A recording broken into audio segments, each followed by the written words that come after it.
Hi guys, welcome to section 7.3b. I warned you that we were going to do 7.3 in two sections, so you've got down, hopefully, um, going between radicals and rational exponents. And now we're going to talk about equations that are exponential equations. So an exponential equation is an equation where the variable is the exponent.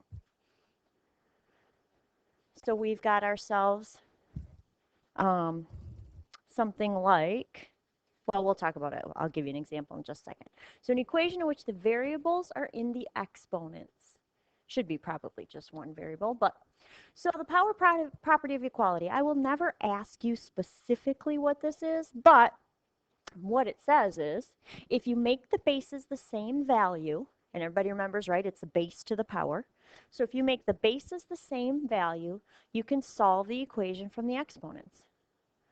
Or if b to the x equals b to the y, notice the bases are both b's, then x equals y. Or 5 to the x equals 5 to the third power. We've got the same base as 5's, so you can just take your equations, bring down your equal sign, bring down your exponents with your equal sign, and x equals 3. So if you have the same bases, you can basically eliminate them, cross them out, and just solve the equation that comes from the exponents. So first of all, an exponential equation would be like this 5 to the x equals 5 to the 3 because that x, the only variable in the whole problem, is in the exponent. So it's all about looking at that repeat multiplication and figuring out what could you do with the bases if they're not the same.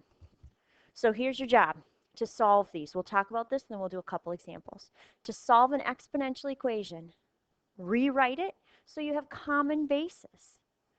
So if I had 5 to the x, that's supposed to be an exponent, 5 to the x equals 25, well, we've got to rewrite that so we have common bases. Common means the same, right? So we want the same base. You're going to go down to the lowest number because we can write 25 as 5 to a power. What is 25 the same as? 5 to what power? 5 to the second power. I'll just bring down that first half, 5 to the x. Once you rewrite the equation so you have common bases, you just do exponent equals exponent, or think about it as crossing those out. So x equals 2. And if you have to, solve for the variable. This case we didn't. It just says x equals 2. But if it had been, say, a 5 to the x plus 1 equals 25, then I would have had x plus 1 equals 2, and I would subtract 1 from both sides to solve that. So solve if necessary, but you won't have any exponents left because you will take the bases right out of the whole thing and you'll just set the equation to be the exponent equals the exponent. So this is thinking about things in terms of powers. So for number 1, I've got 2 to the x equals 64. Again, go back to your lowest possible value. The bases are a 2 and a 64. Well, 2 to a power, or 2 with the base, we can keep the same. The 64 we're going to have to turn into 2 to a power.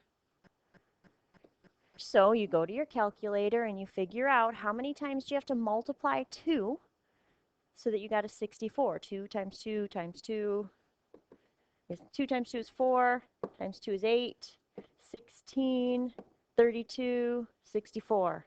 So I've got 1, 2, 3, 4, 5, 6. Check it on your calculator. Do 2 to the 6th power. Make sure you get 64. You can trial and error it. Now, do we have common bases? Yeah, right? They're both 2's. So we can set exponent equal to exponent. Our equation is solved. What that's saying is 2 to the 6th power, if you did the checking, substitute that in, gives you 64. Number 2 is a good one. 3 to the x plus 1 equals 81. So we've got bases of 3 and 81. The lower one's going to stay the same. It happens to be an x plus 1 this time. The 81 we want to write in terms of 3 to a power. So go to your calculator, do some guess and check. 3 times 3 is 9. times 3 is 27, times 3 is 81. So I'm going to say that's 3 to the 4th power. Check it on your calculators. 3 to the 4th equal 21 to 81. We've got ourselves a problem.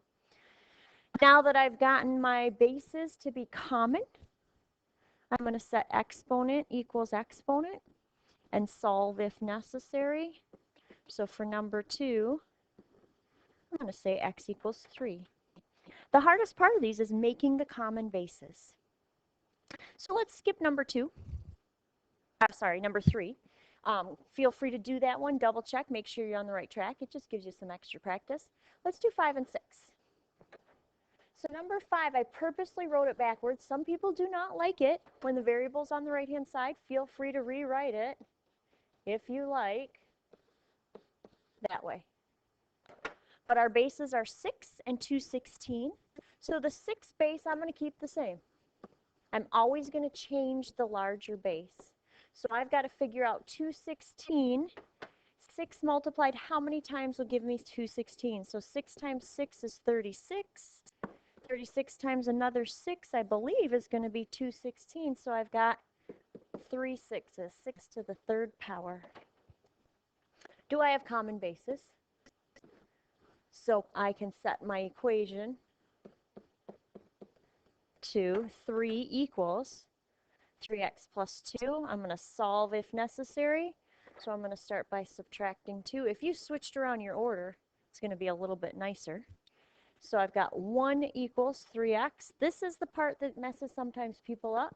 If I want to get this x by itself, I have to divide both sides by 3. Am I allowed to get a fraction for an answer? I'm allowed to have fractions for exponents, right? So I'm allowed to have fractions for answers as well. So x equals 1/3. Leave it as a fraction. Don't go ahead and turn that into a 0.3 repeating or try to round it, because then things get messed up and crazy. The last one is a really sneaky one. I'm glad that we have it here so that you can do a little practice with negative exponents. So first of all, my bases are 1/4 and 2. Everybody see that those are my 2 bases. Well, if I'm just thinking about numbers, I'm thinking about a 4 and a 2. So I'm going to keep my 2 the same. The 1/4, well, first of all, if I want to make that into a base of 2, I know that 4 is really 2 to the 2nd power, right? 2 squared is equal to 4. But I don't want it to be 1/2. I want it to be 2. How do I get that fraction flipped over? Think back to a couple sections ago. We don't usually put a negative exponent into a problem, but we can if we need to. So I'm going to flip over this base right here. So 1/2 squared, all to the 2nd power. I just rewrote that denominator 4. I'm going to flip this over. I'm going to use the reciprocal. And if I want to do the reciprocal, I have to change the sign on the exponent. So now I've got 2 to the -2 from this inside part, and still to the 2nd power. Well, I'm going to use the shortcut on this one because I want it to be 2 to a power. So I'm going to multiply my base or my exponents and keep the same base. So that's really 2 to the -4 power. That was a bit mind-boggling. We'll do some more practice, but these are kind of advanced challenge problems. I'd give these like a pink star kind of thing. These ones are sneaky. I'm going to make that a little bit littler, so if you need to look at that. The hardest part for these problems is making the common base. Now that we've got a common base of 2's for this problem, I can go ahead and set exponent equal to exponent. So I'm going to say that x equals -5. You can go back in, do the math, substitute in, and see if you get the same. Oh, there's none on that one. And make sure that you get common answers on both sides if you trust your math. So that one was weird because in order to make that 1/4, we first had to make it 2 to the 2nd power, and then we needed to do the reciprocal. So I put a negative exponent into the problem, and then did my power to a power, distribute that exponent so that I've got myself 2 to the -4. So your lesson summary for this one is a simple one. According to the power property of equality, if 3 to the fourth equals 3 to the x, what is the value of x? Not too much thinking on that one. However, I do have a practice problem for you. Solve this one. 3 to the 3x plus 1 equals 81.